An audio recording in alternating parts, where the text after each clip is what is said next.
সাবেক সিইসি কাজী হাবিবুল আউয়ালকে আদালতে তোলা হবে আজ। মামলার সব আসামিকে আইনের আওতায় আনা হবে, জানালো ডিবি।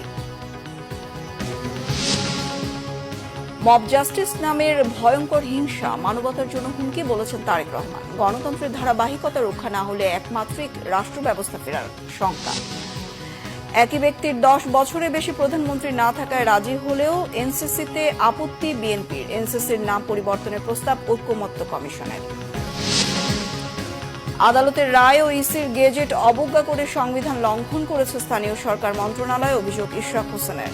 আসিফ মাহমুদকে জাতির কাছে ক্ষমা চাওয়ার আহ্বান।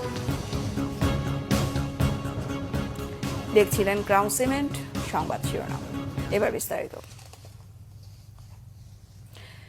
সাবেক প্রধান নির্বাচন কমিশনার কাজী হাবিবুল আউয়াল গ্রেফতারের পর এখন গোয়েন্দা পুলিশের হেফাজতে রয়েছেন। আজ তাকে আদালতে তোলা হবে বলে জানিয়েছেন ডিবির যুগ্ম কমিশনার মোহাম্মদ নাসিরুল ইসলাম। বিগত নির্বাচনের ফল পরিবর্তন ও প্রশাসনকে প্রভাবিত করার অভিযোগে শেরেবাংলা নগর থানায় বিএনপির করা মামলায় তাকে গ্রেফতার দেখানো হয়। পর্যায়ক্রমে মামলার এজাহারভুক্ত সবাইকে আইনের আওতায় আনা হবে বলে জানিয়েছে ডিবি। আরও জানাচ্ছেন মোবাশ্বের আহমেদ। গোয়েন্দা তথ্যের ভিত্তিতে বুধবার দুপুরে মগবাজার এলাকায় আত্মীয়ের বাসায় আত্মগোপনে থাকা অবস্থায় সাবেক সিইসি কাজী হাবিবুল আউয়ালকে আটক করে ডিবি। পরে তাকে ডিবি কার্যালয়ে নিয়ে আসা হয়।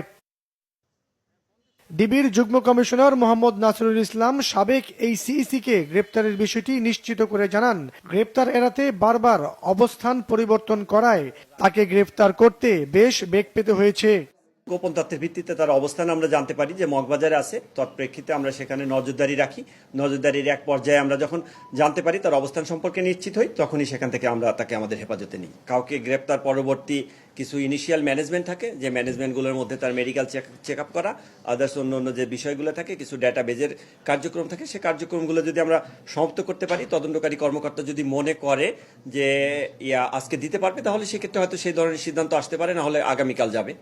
নির্বাচনের ফল পরিবর্তন ও প্রশাসনকে প্রভাবিত করার অভিযোগে শেরেবাংলা নগর থানায় গত রবিবার বিএনপির করা মামলায় এজাহারভুক্ত আসামি হিসেবে তাকে আটক করা হয় বলেও জানান ডিবির এই কর্মকর্তা।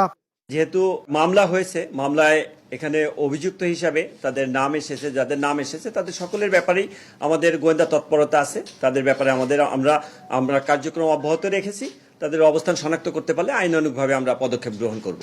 এদিকে একই মামলায় গ্রেফতার সাবেক প্রধান নির্বাচন কমিশনার নুরুল হুদাকে 4 দিনের রিমান্ডে নেওয়া হয়েছে।